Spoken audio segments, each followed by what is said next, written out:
The Sinking of the Titanic and Other Great Sea Disasters, edited by Logan Marshall. Other Heroes. Among the chivalrous young heroes of the Titanic disaster were Washington A. Roebling and Howard Case, London representative of the Vacuum Oil Company.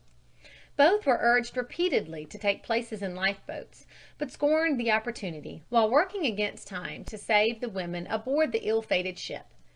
They went to their death, it is said by survivors, with smiles on their faces. Both of these young men aided in the saving of Mrs. William T. Graham, wife of the president of the American Can Company, and Mrs. Graham's 19-year-old daughter, Margaret. Afterwards, relating some of her experiences, Mrs. Graham said, "There was a rap at the door. It was a passenger whom we had met shortly after the ship left Liverpool, and his name was Roebling, Washington A. Roebling. He was a gentleman and a brave man. He warned us of the danger and told us it would be best to be prepared for an emergency. We heeded his warning, and I looked out of my window and saw a great big iceberg facing us. Immediately I knew what had happened, and we lost no time after that to get out into the saloon. In one of the gangways I met an officer of the ship. 'What's the matter?' I asked him. 'We've only burst 2 pipes,' he said. 'Everything is all right, don't worry.' 'But what makes the ship list so?' I asked. 'Oh, that's nothing,' he replied, and walked away. Mr. Case advised us to get into a boat. 'And what are you going to do?' we asked him. 'Oh,' he replied, 'I'll take a chance and stay here.' Just at that time they were filling up the 3rd lifeboat on the port side of the ship. I thought at the time that it was the 3rd boat which had been lowered, but I found out later that they had lowered other boats on the other side, where the people were more excited because they were sinking on that side. Just then Mr. Roebling came up too, and told us to hurry and get into the 3rd boat. Mr. Roebling and Mr. Case bustled our party of 3 into that boat in less time than it takes to tell it. They were both working hard to help the women and children. The boat was fairly crowded when we 3 were pushed into it, and a few men jumped in at the last moment, but Mr. Roebling and Mr. Case stood at the rail and made no attempt to get into the boat. They shouted good-bye to us. What do you think Mr. Case did then? He just calmly lighted a cigarette and waved us good-bye with his hand. Mr. Roebling stood there too. I can see him now. I am sure that he knew that the ship would go to the bottom, but both just stood there. In the face of death. Scenes on the sinking vessel grew more tragic as the remaining passengers faced the awful certainty that death must be the portion of its majority. Death in the darkness of a wintry sea studded with its ice monuments like the marble shafts in some vast cemetery. In that hour, when cherished illusions of possible safety had all but vanished, manhood and womanhood aboard the Titanic rose to their sublimest heights. It was in that crisis of the direst extremity that many brave women deliberately rejected life and chose rather to remain and die with the men whom they loved. Death fails to part Mr. and Mrs. Strauss. "I will not leave my husband," said Mrs. Isidor Strauss.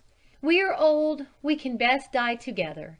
And she turned from those who would have forced her into one of the boats, and clung to the man who had been the partner of her joys and sorrows. Thus they stood hand in hand and heart to heart, comforting each other until the sea claimed them, united in death, as they had been through a long life. Greater love hath no man than this, that a man lay down his life for his friends. Miss Elizabeth Evans fulfilled this final test of affection laid down by the Divine Master. The girl was the niece of the wife of Magistrate Cornell, of New York. She was placed in the same boat with many other women. As it was about to be lowered away, it was found that the craft contained one more than its full quota of passengers. The grim question arose as to which of them should surrender her place and her chance of safety. Beside Miss Evans sat Mrs. J. Brown of Denver, the mother of several children. Miss Evans was the first to volunteer to yield to another. Girl steps back to doom. "Your need is greater than mine," said she to Mrs. Brown. "You have children who need you, and I have none." So saying, she arose from the boat and stepped back upon the deck. The girl found no later refuge and was one of those who went down with the ship.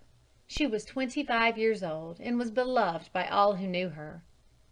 Mrs. Brown thereafter showed the spirit which had made her also volunteer to leave the boat. There were only 3 men in the boat, and but one of them rowed. Mrs. Brown, who was raised on the water, immediately picked up one of the heavy sweeps and began to pull. In the boat which carried Mrs. Cornell and Mrs. Appleton, there were places for 17 more than were carried. This, too, was undermanned, and the 2 women at once took their places at the oars. The Countess of Rothes was pulling at the oars of her boat, likewise undermanned, because the crew preferred to stay behind. Miss Bentham of Rochester showed splendid courage. She happened to be in a lifeboat which was very much crowded, so much so that one sailor had to sit with his feet dangling in the icy cold water, and as time went on the sufferings of the man from the cold were apparent. Miss Bentham arose from her place and had the man turn around while she took his place with her feet in the water. Scarcely any of the lifeboats were properly manned. 2, filled with women and children, capsized immediately, while the collapsible boats were only temporarily useful. They soon filled with water. In one boat 18 or 20 persons sat in water above their knees for 6 hours. The lifeboats being lowered. In one lifeboat I saw an order for £5, which this man gave to each of the crew of his boat after they got aboard the Carpathia. It was on a piece of ordinary paper addressed to the Coutts Bank of England. We called that boat the money boat. It was lowered from the starboard side and was one of the first off. Our orders were to load the lifeboats beginning forward on the port side, working aft, and then back on the starboard. This man paid the firemen to lower a starboard boat before the officers had given the order. Whiteley's own experience was a hard one.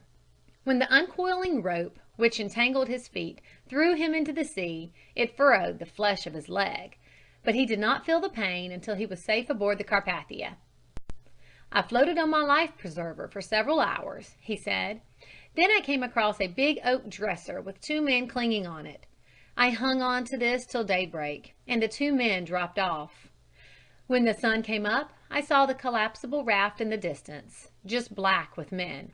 They were all standing up, and I swam to it, almost a mile, it seemed to me, and they would not let me aboard. Mr. Lightoller, the second officer, was one of them. 'It's 31 lives against yours,' he said. 'You can't come aboard. There's not room.' I pleaded with him in vain, and then I confess I prayed that somebody might die so I could take his place. It was only human. And then someone did die, and they let me aboard. By and by we saw 7 lifeboats lashed together, and we were taken into them." Men shot down. The officers had to assert their authority by force, and 3 foreigners from the steerage who tried to force their way in among the women and children were shot down without mercy. Robert Daniel, a Philadelphia passenger, told of a terrible scene at this period of the disaster. He said men fought and bit and struck one another like madmen, and exhibited wounds upon his face to prove the assertion. Mr. Daniel said that he was picked up naked from the ice-cold water, and had almost perished from exposure before he was rescued. He and others told how the Titanic's bow was completely torn away by the impact with the berg.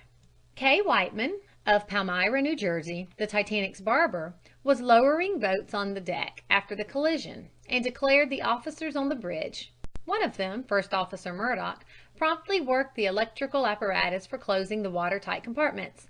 He believed the machinery was in some way damaged by the crash, that the front compartments failed to close tightly, although the rear ones were secure. Whiteman's manner of escape was unique. He was blown off the deck by the second of the 2 explosions of the boilers, and was in the water more than 2 hours before he was picked up by a raft.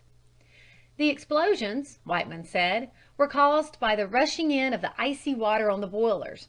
A bundle of deck chairs, roped together, was blown off the deck with me, and I struck my back, injuring my spine, but it served as a temporary raft. The crew and passengers had faith in the bulkhead system to save the ship, and we were lowering a collapsible boat. all confident the ship would get through, when she took a terrific dip forward, and the water swept over the deck and into the engine rooms. The bow went clean down, and I caught the pile of chairs as I was washed up against the rim. Then came the explosions which blew me 15 feet. After the water had filled the forward compartments, the ones at the stern could not save her, although they did delay the ship's going down. If it wasn't for the compartments, hardly anyone could have gotten away. A sad message. One of the Titanic's stewards, Johnson by name, carried this message to the sorrowing widow of Benjamin Guggenheim.